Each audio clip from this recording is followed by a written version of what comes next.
My favorite part of watching the election last night was when Donald Trump won Florida, and specifically he won Miami-Dade County, and every one of the commentators said, "Can you believe Donald Trump won the Latino vote in South Florida? Can you believe it?" They were shocked. They were speechless. They kept saying, after all of the disparaging comments made about Puerto Rico at the MSG rally, South Florida has voted for Donald Trump. I want to make something very clear here. First of all Puerto Ricans are Latino, but not all Latinos are Puerto Rican. And second of all, I don't know if y'all know this, but some of y'all might be mad at me for saying this, but Latino culture is full of machismo. It goes all the way back to Spain when the Moors invaded and they took over. If you don't know what machismo is, it's similar to the patriarchy in English. And some of y'all are not gonna like to hear this, but there is a lot of colorism within Latino communities.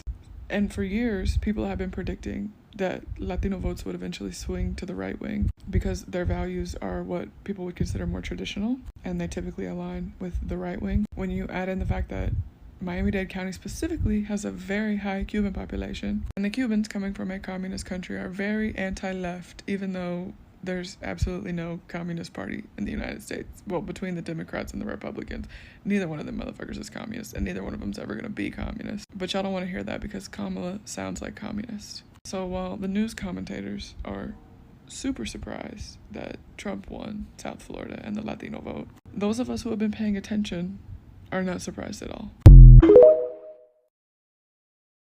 Honestly, this might be like my privilege, but I had kind of forgotten about all of the machismo in Latino culture. Luckily for me, Ramon is not very machista. But what I will say is that I was painfully reminded of it a few days ago when we started doing those lives on TikTok. And Ramon is a Cuban immigrant. He attracts a very Latino man population, especially because he doesn't share a lot of their same views. And reading those comments was where I was once again reminded, like, oh shit, they will never vote for a woman for president. Just making comments like, oh, other countries wouldn't take us seriously if we're represented by a woman. Or like, a woman's not gonna have what it takes to stand up to Vladimir Putin. And these are real comments that I heard or I read when we were doing these TikTok lives. I don't know if I had just isolated myself in a bubble or just pretty much been ignoring everything, but I realized in those moments, oh shit, it has nothing to do with who's more qualified or who they like more. It's literally because she's a woman, and